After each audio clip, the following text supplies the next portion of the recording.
Hello dear students, स्वागत है आपका हमारे इस YouTube channel friend of maths में। और आज के इस वीडियो में हम करेंगे प्रश्नावली 2.2 का प्रश्न संख्या 3 और 4 को। ठीक है, इससे पहले मैंने प्रश्नावली 2.1 के सभी क्वेश्चंस और प्रश्नावली 2.2 के प्रश्न संख्या 1 और 2 को मैंने करवा दिया है। अगर आपने वो नहीं देखे हैं वीडियो तो आप चैनल के प्लेलिस्ट में जाकर देख सकते हैं, या फिर इस वीडियो के लास्ट में देख सकते हैं, या फिर यहाँ आई बटन पे क्लिक करके आप देख सकते हैं। तो चलिए हम शुरू करते हैं वीडियो को बिना किसी देरी के। और वीडियो अच्छा लगेगा तो लाइक करना, अपने दोस्तों के साथ शेयर करना और चैनल को सब्सक्राइब कर लेना। ठीक है, तो चलिए हम शुरू करते हैं वीडियो को। देखिए, प्रश्न संख्या 3 में हमसे क्या कहा गया है कि सत्यापित कीजिए कि दिखाए गए मान निम्नलिखित स्थितियों में संगत बहुपद के शून्यक हैं। तो इसमें हमें 8 भाग दिए गए हैं, 8 को हमें हल करना है। तो सबसे पहले करते हैं हम अपना पहला। देखिए, पहला में हमें क्या दिया गया है, px, इसमें हमें कितना दिया है 3x + 1। ठीक है, तो ये हमें px दिया गया है और इसमें x का मान हमें दिया गया है -1/3। तो इसमें हमें सत्यापित करना है कि इस बहुपद का यह शून्यक है या नहीं। तो इसके लिए हमें क्या करना पड़ेगा कि इस बहुपद में जहाँ x है वहाँ पर हम इस x का मान रख देंगे। अगर 0 आ जाता है तो फिर यह इसका शून्यक है, नहीं तो फिर नहीं है। तो चलिए इसको हम करते हैं। देखिए किस तरह से होगा ये। x का मान कितना दिया गया है -1/3 बराबर ये 3, और x की जगह पर लिखेंगे -1/3, तो ब्रैकेट में -1/3 और फिर क्या है +1, तो यहाँ पर लिखेंगे +1। तो देखिए ये 3 से 3 कट जाएगा, हमारे पास क्या बचा -1 + 1। तो यहाँ पर कितना बचा -1 और +1, तो -1 + 1 कट जाएंगे तो कितना बचेगा हमारे पास 0। यानी कि हम कह सकते हैं कि क्योंकि p -1/3 0 के बराबर है, तो इसलिए क्या होगा कि x बराबर -1/3 इस px का, दिए गए px का शून्यक है। ठीक है, तो ये हो गया हमारा पहला भाग। आई होप आपको समझ में आया होगा। अब करते हैं हम अपना दूसरा भाग। तो दूसरे में हमें क्या दिया गया है, px बराबर 5x - पाई, ये हमें दिया गया है। ठीक है, तो अब हमें इसमें x का मान कितना दिया गया है हमारा 4/5। ठीक है, तो अब क्या करेंगे हम कि जहाँ पर x है वहाँ पर 4/5 लिख देंगे। तो यानी कि इसको हम इस तरह से करेंगे 5 और x का मान 4/5, तो ये हमने लिख दिया, और -पाई। तो यहाँ पे ये 5 से 5 कट जाएगा, तो हमारे पास कितना बचा 4 - पाई। तो आप यहाँ पर देख रहे हैं कि 4 - पाई क्या 0 के बराबर है, 0 के बराबर नहीं है। तो इसलिए यहाँ पर लिखेंगे हम, क्योंकि p 4/5 0 के बराबर नहीं है, इसलिए x बराबर 4/5 px का शून्यक नहीं है। ये हो गया हमारा दूसरा भाग। अब देखिए इसका तीसरा भाग। तो तीसरे भाग में हमें क्या कहा गया है प्रश्न में, इसमें हमें px कितना दिया गया है, px का मान वो है x² - 1। अब हमें क्या करना है, इसमें x का मान इसमें 2 दिए गए हैं, एक तो 1 और एक -1। तो पहले हम x का मान 1 लिख के करते हैं। तो x का मान 1 लिया हमने और x की जगह पर 1 लिखेंगे, स्क्वायर है तो स्क्वायर -1। तो देखिए 1 का स्क्वायर क्या आएगा, 1 ही आएगा, और ये माइनस ये 1, तो कितना आ गया 1 - 1 0। अब कर लेते हैं हम अपना इसका x बराबर -1 लेकर। तो देखिए p -1 बराबर कितना हो जाएगा x², यानी कि -1 का स्क्वायर और ये -1। तो यहाँ पर -1 का स्क्वायर क्या होगा, 1 ही होगा, क्योंकि स्क्वायर है और माइनस लगा है, तो स्क्वायर जब लिखते हैं तो माइनस हट जाता है, और ये -1, तो कितना आ गया 1 - 1 0। तो इस तरह से दोनों ही कंडीशन में 0 0 आ गया। तो हम यहाँ पर लिखेंगे क्योंकि p 1 बराबर 0 तथा p -1 बराबर 0 है, इसलिए 1 और -1 px का शून्यक हैं।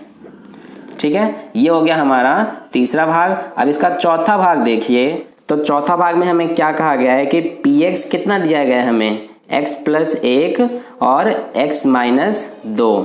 तो इस तरह से इसमें आप देख सकते हैं कि p का मान कितना दिया गया है हमें, इसमें भी 2 है, -1 और 2। तो पहले हम लेके करते हैं -1 को। तो देखिए जहाँ पर x है वहाँ पर -1 लिखेंगे, ये फिर +1। इसी तरह से यहाँ पे भी -1 और ये -2। तो यहाँ से कितना आ जाएगा, -1 + 1 कितना होगा 0, और ये -1 - 2 माइनस प्लस, और ये कितना हो गया -3। तो यहाँ पे अब 0 का -3 से गुणा करेंगे तो 0 को किसी भी संख्या से गुणा करेंगे तो 0 ही आता है। तो इस तरह से यहाँ पर 0 आ गया। अब कर लेते हैं p x का मान 2 लेकर। तो यहाँ पर x की जगह पर 2 लिखेंगे +1, और ये x की जगह पर 2 और ये -2। तो इस तरह से 2 + 1 3, और ये 2 - 2 0। तो 3 को 0 से गुणा करेंगे तो कितना आएगा, 0 ही आएगा। तो इस तरह से दोनों ही कंडीशन में आप देख रहे हैं कि 0 0 आ गया। तो इस तरह से हम यहाँ पर लिखेंगे क्योंकि p - 1 बराबर 0 है तथा p 2 भी बराबर 0 है, इसलिए -1 और 2 px के शून्यक हैं। ठीक है, तो ये हो गया हमारा चौथा भाग। अब कर लेते हैं पांचवा भाग। तो पांचवा भाग में देखिए क्या दिया गया है हमें, px का मान कितना है x²। ठीक है, तो इसमें हमें x का मान कितना दिया गया है, इसमें x का मान है 0, तो इसलिए x का मान 0 लेके करेंगे तो क्या होगा 0 का स्क्वायर। अब 0 का स्क्वायर कितना होता है, 0 ही होता है। तो यहाँ पर आप देख सकते हैं कि 0 आ गया, तो इसलिए यहाँ पर लिखेंगे क्योंकि p 0 बराबर 0 आ गया, इसलिए 0 px का शून्यक है। ठीक है, ये हो गया हमारा पांचवा भाग। अब इसका छठा भाग देखिए। छठे भाग में हमें क्या दिया गया है कि px बराबर lx + m, और इसमें x का मान कितना दिया गया है -m/l, यानी कि हमें x का मान -m/l लेके करना है। तो यहाँ पे हमने इसको ले लिया। अब देखिए l की जगह पर तो l ही लिखेंगे और x की जगह पर क्या लिखेंगे -m/l, और ये +m। ठीक है, तो ये हमने यहाँ तक करा। अब देखिए आगे l से l कट जाएगा, अब क्या बचा हमारे पास -m + m। तो -m + m कट गया तो क्या बचा हमारे पास 0। तो इस तरह से ये हो गया 0 आ गया।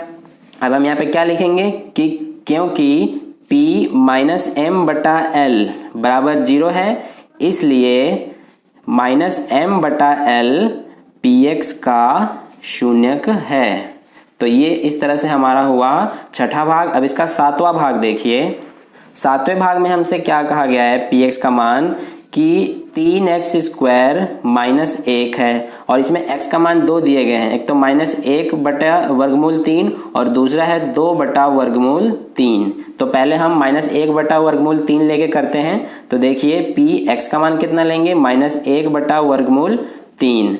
इस तरह से 3 का 3 लिखेंगे, x की जगह पर क्या लिखेंगे -1/√3 और ये स्क्वायर, फिर क्या है -1। तो इस तरह से आगे देखिए कि 3 को सेम लिखेंगे, -1 का स्क्वायर क्या होगा 1 होगा, और ये ब्रैकेट हटेगा तो गुणा का निशान, और बट्टे में वर्गमूल 3 का स्क्वायर क्या होगा 3 ही होगा, क्योंकि वर्गमूल से ये कट गया स्क्वायर, इसलिए 3 बचा, और -1 का स्क्वायर 1। इसके बाद क्या है -1। अब देखिए 3 से 3 कटा तो हमारे पास क्या बचा 1 - 1। तो 1 - 1 कितना होगा 0, तो ये आ गया 0। अब इसका हम कर लेते हैं 2/√3 को लेके। तो यहाँ पर हम कर लेते हैं p x का मान कितना है 2/√3 बराबर, ये देखिए 3 है, तो यहाँ पर लिखेंगे हम 3, x का मान लिखेंगे 2/√3। तो यहाँ पर हमने लिखा 2/√3 स्क्वायर और माइनस ये 1। ठीक है, तो इसको सॉल्व करेंगे तो देखिए 3 का 3 लिखेंगे, 2 का स्क्वायर कितना होगा 4, और वर्गमूल 3 का स्क्वायर 3। तो यहाँ पे 3 से 3 कट गया, ये -1 यहाँ पर है, तो 4 - 1 कितना आ जाएगा 3। तो 4 माइनस 1 3 बचा, यानी कि 3 क्या है, 0 के बराबर है, नहीं है। तो इसलिए 3 0 के बराबर नहीं है। तो अब हम इनका यहाँ पर लिख देते हैं। पहले इसका लिखेंगे, ये तो 0 के बराबर है, यानी कि हम यहाँ पे क्या लिखेंगे, क्योंकि -1 बटा वर्गमूल 3 बराबर है 0 के, इसलिए हम क्या लिखेंगे कि -1 वर्गमूल 3 px का शून्यक है। और इसमें 3 0 के बराबर नहीं है, तो हम इसके क्या लिखेंगे, क्योंकि 2 बटा वर्गमूल 3 0 के बराबर नहीं है, इसलिए 2 बटा वर्गमूल 3 px का शून्यक नहीं है। ठीक है, तो इस तरह से हमारा हुआ 7वां प्रश्न। अब इसका लास्ट देखिए, तो लास्ट प्रश्न इसका 8वें में हमसे क्या दिया गया है, px बराबर कितना है, 2x प्लस 1, और इसमें x का मान कितना है, 1 बटा 2। तो यहाँ पर x का मान हमें कितना लेना है, px का मान 1 बटा 2, इस तरह से 2 का 2 आ गया, और x का मान कितना है, 1 बटा 2, और ये प्लस 1। तो देखिए 2 से 2 कटा, क्या बचा हमारे पास, 1 प्लस 1 यानी कि 2। तो इस तरह से 2 क्या 0 के बराबर है, ये तो 0 के बराबर नहीं है। 1 बटा 2 0 के बराबर नहीं है, यहाँ पर ये कारण हो जाएगा, क्योंकि 1 बटा 2 0 के बराबर नहीं है, इसलिए 1 बटा 2 px का शून्यक नहीं है। तो इस तरह से हमारा प्रश्न नंबर 3 का हल कंप्लीट होता है। अब करते हैं हम अपना चौथा प्रश्न। देखिए प्रश्न संख्या 4 में हमसे क्या कहा गया है कि निम्नलिखित स्थितियों में से प्रत्येक स्थिति में बहुपद का शून्यक ज्ञात कीजिए। तो हमें इसमें बहुपद के शून्यक ज्ञात करने हैं। इसमें 7 भाग हैं, सातों को हम हल करते हैं बारी बारी से। देखिए सबसे पहले इसका पहला भाग क्या दिया गया है हमें, इसमें आप देख सकते हैं कि हमें शून्यक ज्ञात करने हैं। तो इसके लिए हम यहाँ पर एक सेंटेंस लिखेंगे, एक वाक्य लिखेंगे कि हम जानते हैं कि px का शून्यक px बराबर 0 का हल होता है, ये हम यहाँ पर लिखेंगे। तो इस तरह से हमने ये लिख लिया। अब देखिए इसमें हमें px बराबर 0 होता है, तो इस तरह से px कितना दिया गया है पहले भाग में, x प्लस 5 जो कि 0 के बराबर। तो इस तरह से x का मान कितना आ जाएगा, -5। तो हम यहाँ पर कह सकते हैं कि -5 px का शून्यक है। ठीक है, तो ये हमने इस तरह से पहला भाग किया। अब इसका दूसरा भाग देखिए, दूसरा भाग हमसे क्या कहा गया है, इसमें भी हम इसी तरह से जो यहाँ पर हमने वाक्य लिखा है यही वाक्य यहाँ पर भी हम लिखेंगे। तो यहाँ पर आप लिख लेना, मैं नहीं लिख रहा हूँ टाइम की बचत के लिए। तो इस तरह से यहाँ पर आप लिख लेना। फिर उसके बाद अगले स्टेप में हम क्या करते हैं कि यहाँ पर px लिखेंगे। px कितना दिया गया है, x माइनस 5। तो इस तरह से px बराबर 0 होता है। तो px कितना दिया गया है, x माइनस 5 बराबर 0, और यहाँ पर x का मान निकाल लेंगे, कितना आ जाएगा 5। तो हम यहाँ पर क्या कह सकते हैं कि 5 px का शून्यक है। ये होता है हमारा दूसरा भाग। अब इसका तीसरा भाग देखिए, तीसरे भाग में हमें क्या दिया गया है, जितने भी इसके टोटल 7 भाग है, सातों में ही आपको ये वाक्य लिखना है। ठीक है, ये सभी में लिखा जाएगा, मैं नहीं लिखूंगा, टाइम की थोड़ी कमी है इसलिए। तो इस तरह से तीसरे भाग में देखिए यहाँ पर आप वाक्य लिखेंगे। अब यहाँ पर देखिए px का मान कितना दिया गया है, 2x प्लस 5। तो इस तरह से px बराबर 0 होगा, और px का मान 2x प्लस 5 है जो कि 0 के बराबर। तो यहाँ पर हम x का मान निकाल लेंगे। तो देखिए 2x बराबर ये प्लस 5 इधर आके -5 हो जाएगा, क्योंकि -5 में 0 जोड़ेंगे तो -5 ही आएगा। और यहाँ पर x का मान कितना आ जाएगा, -5, ये 2 गुणा में है, इधर आकर भाग में हो जाएगा। तो इस तरह से x का मान कितना आ गया, -5 बटा 2। तो हम यहाँ पर क्या लिखेंगे कि -5 बटा 2 px का शून्यक है। इस तरह से हमारा तीसरा प्रश्न हल होता है। अब देखिए इसका चौथा भाग। तो चौथे भाग में हमसे क्या कहा गया है, यहाँ पर वाक्य लिखेंगे आप। अब इसका प्रश्न क्या दिया गया है, px का मान 3x माइनस 2। तो 3x माइनस 2 है। अब इसके तो देखिए यहाँ पर px बराबर कितना होगा, 0, और px का मान हमसे कितना दिया गया है, 3x माइनस 2 जो कि 0 के बराबर होगा। तो 3x बराबर ये -2 प्लस 0 में जुड़ेगा तो कितना आएगा +2। तो इस तरह से ये +2 हो गया। अब देखिए x का मान कितना आ गया 2/3। तो हम यहाँ पर क्या लिखेंगे कि 2/3 px का शून्यक है। इस तरह से हमारा हल होता है प्रश्न संख्या 4। अब देखिए इसका 5वां भाग।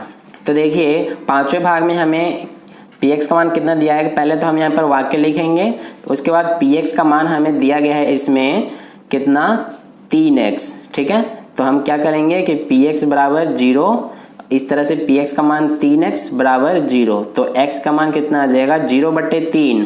तो 0 क्योंकि यहाँ पे 3 गुणा में है, इधर आके भाग में हो जाएगा तो कितना हो जाएगा 0/3। तो 0/3 का मतलब क्या होता है 0 ही होता है। तो इस तरह से x का मान 0 आ गया। तो हम यहाँ पे क्या लिखेंगे कि 0 px का शून्यक है। इस तरह से ये 5वां भाग हुआ। अब 6ठा भाग देखिए इसका क्या दिया गया है। पहले यहाँ पर यहाँ वाक्य लिखेंगे आप। अब px का मान कितना दिया गया है ax। ठीक है, तो px बराबर कितना होगा 0 और px का मान कितना है ax बराबर 0।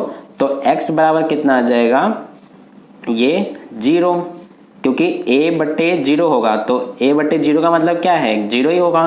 तो इसलिए यहाँ पर 0 क्या होगा px का शून्यक है। यह है हमारा 6ठे भाग का हल। अब इसका 7वां भाग देखते हैं। तो देखिए इसका 7वां और अंतिम भाग क्या है। यहाँ पर पहले वाक्य लिखा जाएगा। अब देखिए px कितना दिया गया है इसमें cx + d। तो इस तरह से px बराबर कितना होगा 0 और px कितना है cx + d = 0 होगा। तो यहाँ से cx बराबर कितना हो जाएगा प्लस का d है, इधर आके माइनस का d हो जाएगा। तो यहाँ से x का मान कितना आ गया -d, ये गुणा में c, इधर आके भाग में हो जाएगा, यानी कि x का मान -d/c आया। तो यहाँ पर हम क्या लिखेंगे कि -d/c px का शून्यक है। तो इस तरह से हमारे प्रश्न नंबर 3 और 4 के हल होते हैं। आई होप आपको वीडियो पसंद आया होगा, आपको मेरा समझाने का तरीका पसंद आया होगा। अगर आपको पसंद आया तो वीडियो को लाइक करें और अपने दोस्तों के साथ ज़्यादा से ज़्यादा इस वीडियो को शेयर करें, और चैनल पर नए हैं तो सब्सक्राइब का बटन दबा लें। धन्यवाद। मिलते हैं अगले वीडियो में नए प्रश्नावली के साथ।